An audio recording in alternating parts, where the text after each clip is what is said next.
ఇప్పుడు నేను మీకు ఒక బ్రీతింగ్ ప్యాటర్న్ చూపిస్తాను. చాలామంది నన్ను అడుగుతూ ఉంటారు. స్ట్రెస్ అండ్ యాంగ్జైటీకి ఇమ్మీడియేట్ రిలాక్సింగ్ ఏదైనా ఒక టెక్నిక్ చెప్పండి మేడం అని అడుగుతూ ఉంటారు. ఇది యాక్చువల్లీ చాలా అంటే చాలా బాగా వర్కౌట్ అవుతుంది.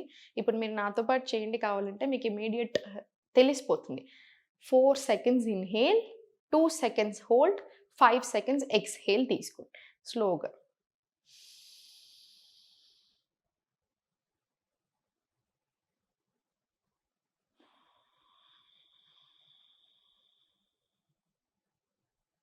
ఇది ఒక 5-10 రౌండ్స్ ప్రాక్టీస్ చేయండి. మంచిగా కొంచెం సైలెంట్ ఎన్విరాన్మెంట్‌లో ప్రాక్టీస్ చేయండి. మీకు ఇమ్మీడియేట్‌గా రిలాక్సింగ్ అనిపిస్తది. పడుకునే ముందు కూడా ఎవ్రీ డే మీరు పడుకొని వెల్లింకి పడుకొని కూడా you can practise this pranayam with ఈ బ్రెత్ వర్క్ ప్రాక్టీస్ చేయొచ్చు. నిద్ర కూడా చాలా బాగా పట్టడానికి హెల్ప్ అవుతుంది. సో, మీకు నైట్ ఎక్కువ ఆలోచనలొస్తున్నాయి. నైట్ కూడా పడుకునే ముందు కొంతమందికి ఎక్కువ ఆలోచనొస్తాయి. నిద్ర లేకపోతే fat problems, hormonal issues, liver health issues ఇట్లా చాలా వస్తున్నాయి కాబట్టి పడుకునే ముందు కూడా మీరు ఇది ప్రాక్టీస్ చేసుకోవచ్చు. And throughout the day మీకెప్పుడు అలా చిరాకుగా అనిపించినా కూడా కామ్ అవ్వాలనిపిస్తే ఈ బ్రెత్ వర్క్ ప్రాక్టీస్ చేసుకోండి. Please share it to everyone. So, అందరూ హ్యాపీగా ఉండొచ్చు మనం.